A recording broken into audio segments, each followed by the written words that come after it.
the reports were very scanty to say the least.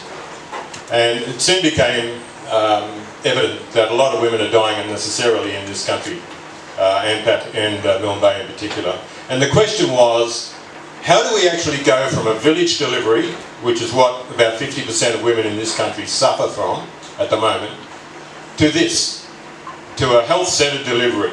And what I call a supervised delivery is where there's more than one person at the bedside helping the mother. There's got to be two at least. It's got to be in a clean environment, respectful, and with all the medicines there to help her if she has a problem.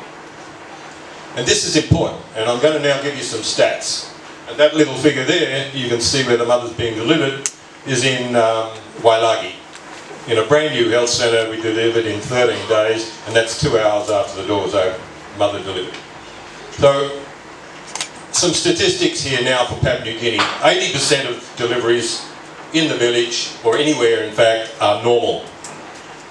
Right, so if you've got a village birth attendant attending to a mother in the house, okay, well 80% of the time it's going to go well.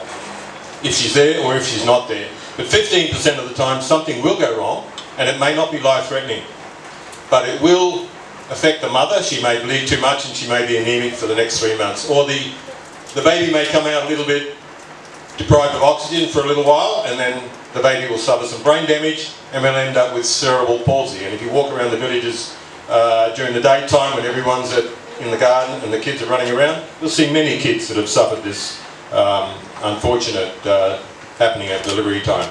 But 5% of the time something seriously will go wrong, and if there is not a medical person there to intervene, that mother or baby or both will die. That's the hard cold facts. And if you look at this slide, you'll see that if a mother is delivering in a village, she's got an 80 to 90% maternal death rate figure to overcome. And the baby has 100 to 1,000 deliveries, right, of dying, if they're in the village.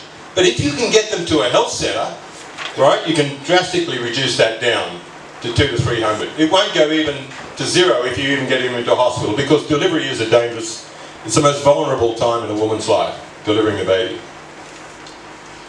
And so how do you get women out of the village when it's so traditional? To answer that question, we had to go to the community themselves, and we investigated over 30 deaths as to what happened. Was there anything that could we do better? Where were the delays? Why was she delivering in the village anyway? What was the problem? And then we are asking in the community, why did the mothers come down to an antenatal clinic once or twice, but when it comes to time of delivery, they won't come? Why is that?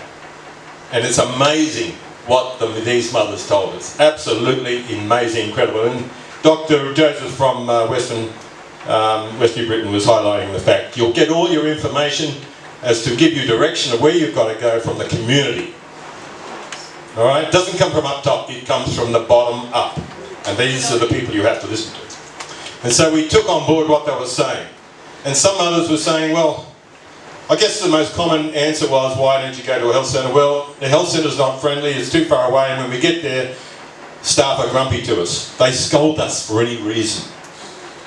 So staff attitude. Attitude, attitude, attitude. Dr. Mamadi called it mindset. And this is a huge problem in this country. I'm saying it, I'm white, yes, but I've been here 30 years. I spent more time here than I have in Australia, actually, when I come to think of it, because we love the place so much. The other thing they were telling us is we don't have any nice things to wear when we go to a health centre. The health centre doesn't have a waiting house. Who's going to feed the children? It doesn't have a toilet and water. There's a male midwife there, and the list goes on, but they were the most common ones. But one of the ones that really hit us was, we don't have any nice things. We don't have any nice things for ourselves or our baby, and we're embarrassed when we go down there and a woman comes out and she's well educated and she's white, in white clothes. And she scolds us. Oh my goodness, you just walk for 3 hours and that's the treatment you get? So with that information, we started. But look at this, I want you to look at this slide for a minute, because if you think those women, those people telling us that were wrong, they were just making it up, no, you have a look at this slide. Now this is a typical village situation. There's a mother inside there delivering, she's got a village birth attendant inside, The little girl's been asked to go out and get some water, which is out the back. The husband's down sitting next to the fire, got some food on there, he's minding the kids. There's a toilet out the back, there's water out the back, there's even a clothesline. Everything is there, and she doesn't have to walk down to a health centre for 3 hours and not get all dressed up and have nice things. And so it is so easy, so convenient for her to deliver there. And if we can't provide, in our health system, our health centres, if we can't provide at least what she has there, then we fail. We're a failed system, now I've got to say. If you can't look after mothers and children in this country, your system is broken. So we started not with helicopters, we started with baby bundles because mothers told us we don't have anything. So we said, let's give them something. Don't let's charge them for a delivery, let's give them something. And this photo was taken yesterday as Keela's making these. We've been making these for what, 14 years? We've delivered thousands of them out there, completely free. And here, Keela was there yesterday, and they're made with loving care. It's not a mass production thing. We haven't got used to it. We do it with passion and love, because you don't know which one of these bundles is actually going to encourage a mother to come down who, if she had stayed up there, would have passed away. And we started building waiting houses. These are the early bush material waiting houses. The first one we did was at Sayalea. Second one was at Salamo, that's at Salamo there. We built 26 of these houses. And this is the latest one in Rubber. 6-bedroom, big water tanks there, nice roof, water tanks donated by Rotary Barocco. And after the last nail goes in, the women take possession. We don't wait for the big men to fly in helicopters and all the fanfare that goes on. We just open them up straight away. The big men can come later. And that's about an hour after we finished, and there's 6 women there in the 6 bedrooms, so it didn't take long. And we do a lot of training in health centres. We do a lot of training because health centres, health workers in these centres all deliver. We do not run workshops, we do not pull people out of their workplaces, we go to them, because every labour room is different. Every labour room is different, and so you have to tailor-make some of your training to that labour room. And before we go into a labour room, we do it up. We don't train in dirty, disrespectful labour rooms. Alright. So we try and get that mentality right across. And recently, because women were telling us about the attitude of health workers, we've been introducing informally a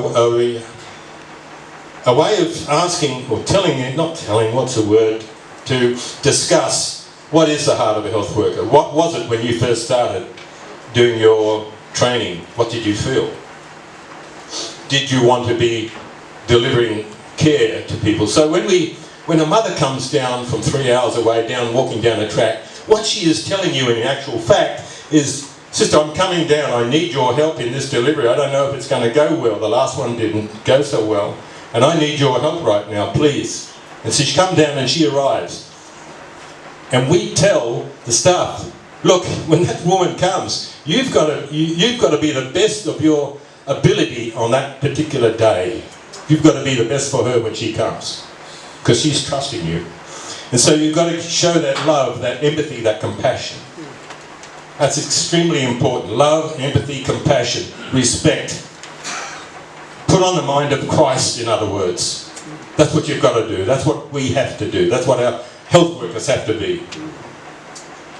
That's a change of attitude. And of course sometimes we have to put lights in. That's why you've got to go into every labour room. This is a remarkable project at Wailagi. This is a pretty dilapidated labour room. The Wailagi staff are beautiful people and they do quite a few deliveries every month. We promised them when we got some money we would replace it. And we did. We got some money from a family in Cairns, 85,000.